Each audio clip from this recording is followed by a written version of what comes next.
Hello you little sparkles of light, how are you doing? Today I'm going to talk about full disclosure and what that is all about and what it means in terms of the emissaries. I'll tell you all about it on the other side.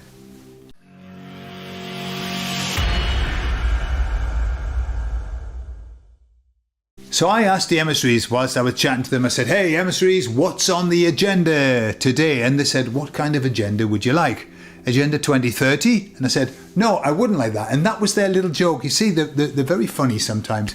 That was their little joke. No, I don't want Agenda 2030 for absolutely sure.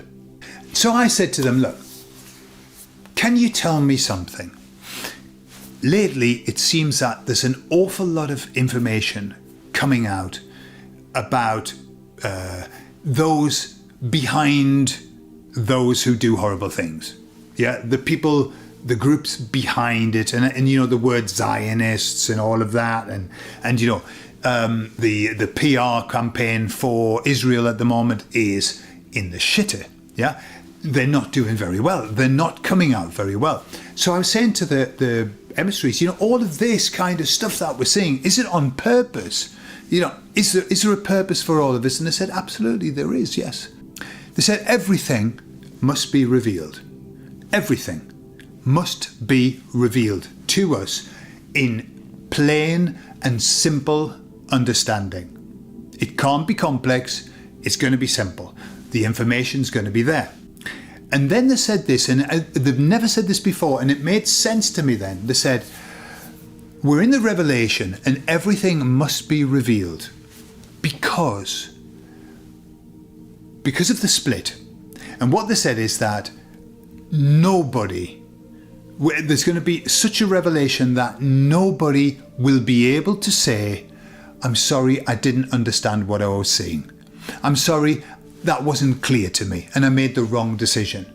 Remember, people are making a decision in the heart, and so they've got to have the, you know, as the expression goes, let the dog see the rabbit. They've got to see the rabbit. And frankly, there's a rabbit off, is there not, in this world? And they've got to see that there's a rabbit off. And so the emissary said, expect an avalanche of disclosure. Expect there to be a flood of revelations and information. And they'd used full disclosure twice. Now, we all know what that means in our world of full disclosure, where disclosure's coming, and it's all about aliens, isn't it? That's what disclosure's all about. And we've got this, like, is it going to be Project Bluebeam? And are they going to say that the aliens are baddies and they're going to come and whatever? Or is it going to be good? Is it going to be good? And they're going to be coming down going, hey, we want to share with you all of these tools and things like for free energy that you've had for years anyway, and we don't need to share them with you because we have already shared them with you and you just keep suppressing them, stuff like that. And so I said to the emissary, so what about that, the disclosure and all of that? And they said, what we've got to do is never assume that any disclosure is necessarily coming from the goodies or coming from the baddies. Don't assume based on the theme, or this must be coming from the goodies, or this must be coming from the baddies. What they said is that both the goodies and the baddies are going to be disclosing things with the aim of causing mass confusion. And in fact, are we not there already? Are we not there now? I'll give you a couple of examples. Venezuela. I say it like that because I live in Spain, I speak Spanish. Venezuela. Okay, Venezuela. Liberated or captive? Depends on what screen you look at. Yeah, Venezuela, the people of Venezuela are so happy. They're so happy. Everybody's happy. It's like, oh, this is wonderful. Mr. Trump is the savior of people of Venezuela. And then you've got these other people going, that's the most disgusting thing ever. He's, you know, taken out an elected leader, blah, blah, blah, blah, blah, blah. Where's the truth? What is the truth? Is it good or bad? Don't know. I don't know. I am not here to tell you whether it's good or bad. I know what the Venezuelan people think. They seem to like it. But does that mean anything? That a big group of people like something? Not at all. Not at all. Look at the queues for the people getting that. They like it, and it doesn't mean that it's necessarily good. So we can't use that as a benchmark. Look at what's happening in Iran. If you're watching the BBC, you can't do that. You won't look at what's happening in Iran because they're not covering it. Have we got a colour revolution happening in Iran? Is it being instigated by the same people who instigate these revolutions? You know, just to topple something. I mean, we know that Iran has not been a great friend to Israel. And Israel has always wanted to bomb it, hasn't it? Like, for years. For years, they've talked about it. Like, let's bomb them, let's bomb them, let's bomb them to bits. They're making weapons, let's bomb them, okay? So we know that there haven't been flavour of the month with Israel.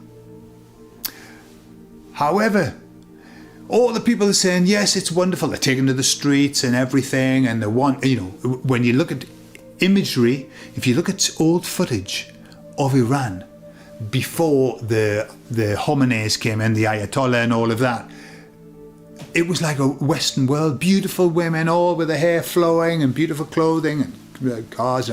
And now, like everybody masked up, you know, fully covered. So is it good or is it bad that Iran is being liberated? Is the fact that the BBC don't want to cover it, does that mean that it's actually the goodies that are doing it? Or is that just part... It's like, I don't know.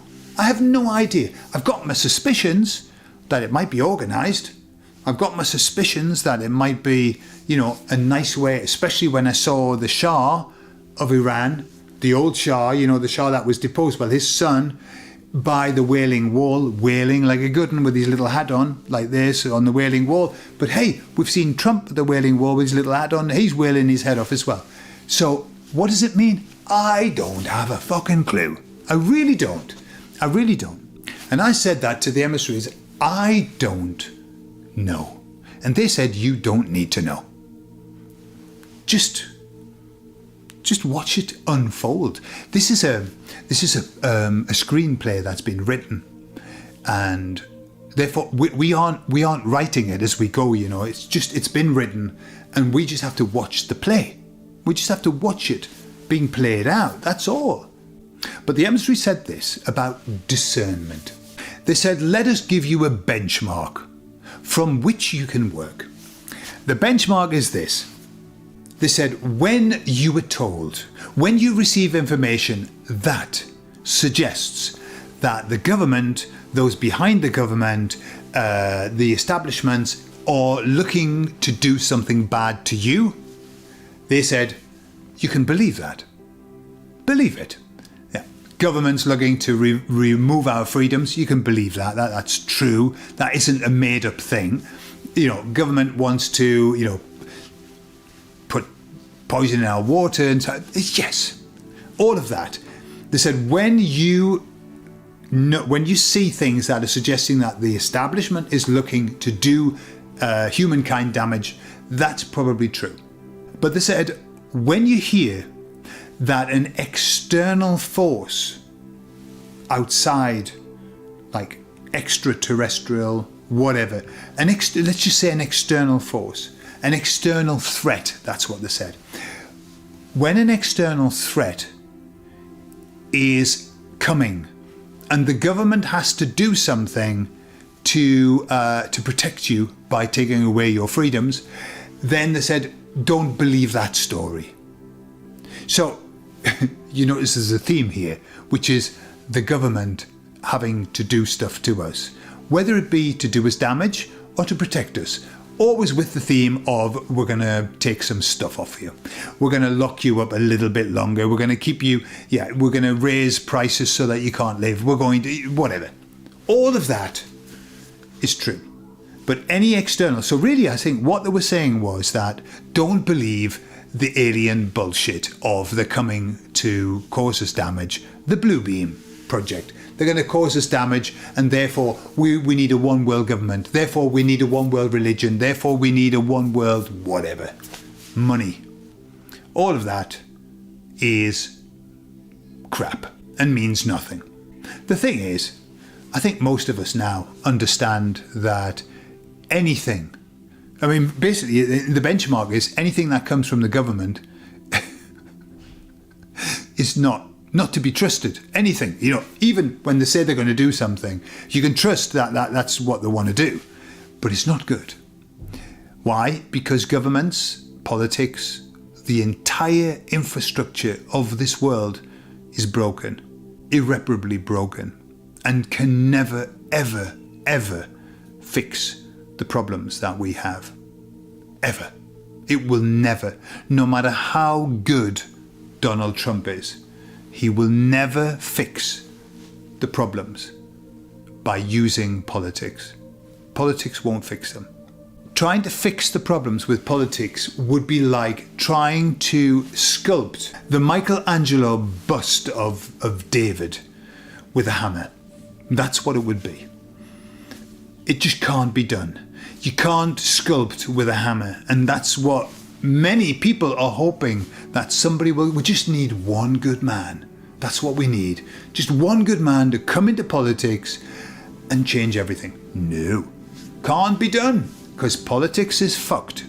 Politics is broken, and so what we need is a new paradigm, basically a new paradigm, which is what we're going to get.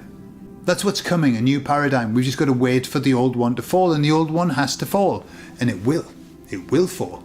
It's falling now.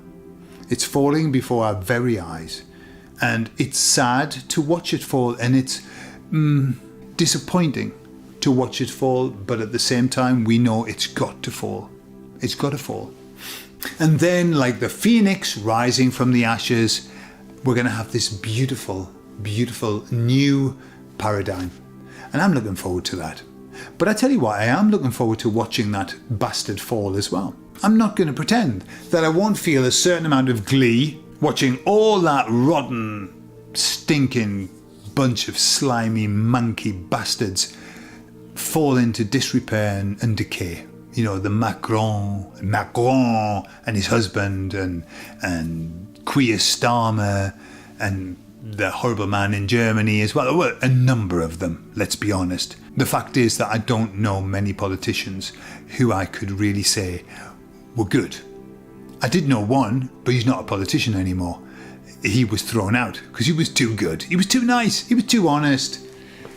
That's not where you've got to be if you're in politics. Politics is broken. And so let's wave goodbye to the old paradigm and wave hello to the new one. I love you all. Put in the comments what you think about what you're seeing. Do you know what's going on? Do you understand the whole Venezuela thing? Or do you understand that? I know lots of people say they do. But do you really understand, what's going on in Iran? Do you know what the plan is and all of that? Or are you like me and you haven't got a fucking clue? Let me know in the comments. I love you all, and I'll speak to you all later. Bye-bye.